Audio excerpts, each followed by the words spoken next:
السلام علیکم ناظرین، اسلامک انسائٹس میں خوش آمدید۔ ناظرین، آج ہماری ویڈیو کا موضوع ہے ہماری روٹین اور نماز۔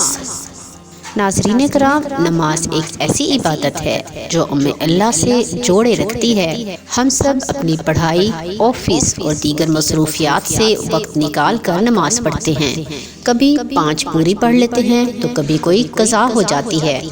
کبھی نماز اس لیے قضا ہو جاتی ہے کہ ہم مصروف ہوتے ہیں، کبھی یاد نہیں رہتا تو کبھی دل نہیں چاہتا اور سستی سی چھائی رہتی ہے۔ وقت کا پہیہ بہت تیز چلنے لگا ہے اور ہماری مصروفیات بھی بڑھ گئی ہیں۔ ہم لوگ اکثر گھر سے باہر ہوتے ہیں تو نماز نہیں ادا کر پاتے اور اکثر گھر پر بھی مصروفیات کی بنا پر نماز کو جانے انجانے میں چھوڑ دیتے ہیں۔ لیکن اگر ہم نماز اور قرآن کو ترجیح نہیں دیں گے تو اللہ ہماری زندگی سے برکت اٹھا لے گا، زندگی زیادہ مشکل ہو جائے گی اور کام کبھی ختم نہیں ہوں گے۔ اگر انسان خود یہ تہیہ کر لے کہ پہلے نماز پڑھ کے یہ کام کروں گا تو اس کے کام آسان ہو جاتے ہیں۔ اللہ نماز اور قرآن کی برکت ہماری زندگی میں ڈال دیتا ہے اور ہم تمام کام خوش اسلوبی سے سر انجام دے لیتے ہیں۔ اور یہ بات بہت سے لوگ اپنی زندگیوں میں نوٹ کرتے ہیں کہ نماز اور قرآن کے ساتھ وقت میں بھی برکت پیدا ہو جاتی ہے۔ تو ضروری ہے کہ ہم اپنی کلاس، آفس اور دیگر کاموں میں سے تھوڑا سا وقت نکال کر نماز ادا کر لیں اور پھر اپنا کام جاری رکھیں۔ نماز میں پابندی کے لیے ضروری ہے کہ ایک نماز ادا کرنے کے بعد انسان اپنے ذہن میں ٹائم ٹیبل ترتیب دے لے کہ میں نے آج فلاں کام کرنے ہیں، ان کے یہ اوقات ہوں گے اور اس بیچ میں نماز میں نے اس وقت ادا کرنی ہے۔ نماز میں پابندی کے لیے ضروری ہے کہ انسان کے دل میں فکر ہو کہ اس نے نماز ادا کرنی ہی کرنی ہے۔ رسول اکرم صلی اللہ علیہ وآلہ وسلم کا ارشاد ہے کہ جب آدمی وضو کرتا ہے اور وضو کو کمال درجے تک پہنچا دیتا ہے اور پھر مسجد کی طرف صرف نماز کے ارادے سے چلتا ہے، کوئی اور ارادہ اس کے ساتھ شامل نہیں ہوتا، تو جو قدم وہ رکھتا ہے اس کی وجہ سے ایک نیکی بڑھ جاتی ہے اور ایک خطا معاف ہو جاتی ہے۔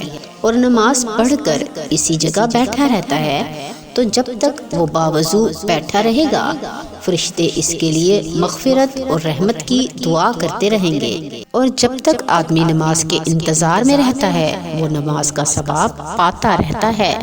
ناظرین کرام، اکثر ہم ایک نماز بہت اچھے طریقے سے ادا کر لیتے ہیں لیکن دوسری نماز پڑھنے کا دل نہیں کرتا یا ہم اسے ٹال دیتے ہیں۔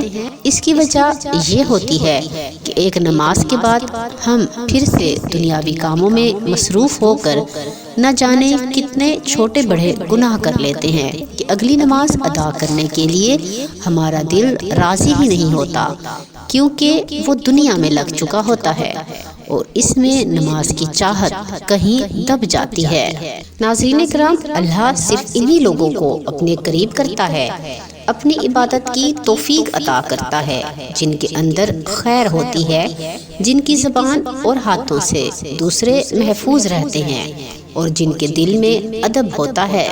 حدیث شریف میں ہے کہ جو شخص نمازوں کو اپنے وقت پر پڑھے، وضو بھی اچھی طرح کرے، خشوع و خضوع سے بھی پڑھے، کھڑا بھی پورے وقار سے ہو، پھر اسی طرح رکوع سجدہ بھی اچھی طرح سے اطمینان سے کرے، تو وہ نماز نہایت روشن اور چمکدار بن جاتی ہے اور نمازی کو دعا دیتی ہے کہ اللہ تیری بھی ایسی ہی حفاظت کرے جیسے تو نے میری حفاظت کی۔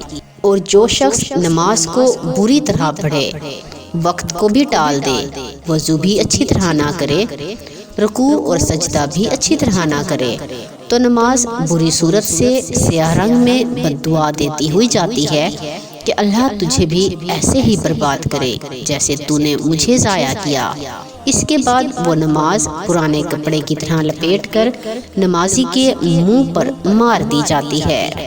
ناظرین کرام، اگر ہم کسی انسان سے گفتگو کر رہے ہوں اور اگلا ہماری بات پر توجہ نہ دے رہا ہو اپنے فون یا پھر ارد گرد کی طرف متوجہ ہو تو ہمیں بہت ہی برا محسوس ہوتا ہے۔ تو کیا اللہ تعالیٰ کی ذات اس سلوک کی مستحق ہے کہ اس کا بندہ صرف 5 مرتبہ چند منٹوں کے لیے اس کی بارگاہ میں حاضر ہوا اور اس میں بھی باقی جگہ مشغول رہا؟ ناظرین، ہم دن میں جتنے بھی گناہ کرتے ہیں ان کی معافی کا ذریعہ اللہ نے ہمیں دے رکھا ہے۔ نماز ادا کریں اور دعا میں اللہ سے معافی مانگ لیں۔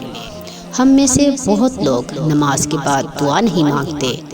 دعا عبادت کا مغز ہے، دعا تو اجر لینے کا وقت ہوتا ہے، اس لیے دعا ضروری ہے۔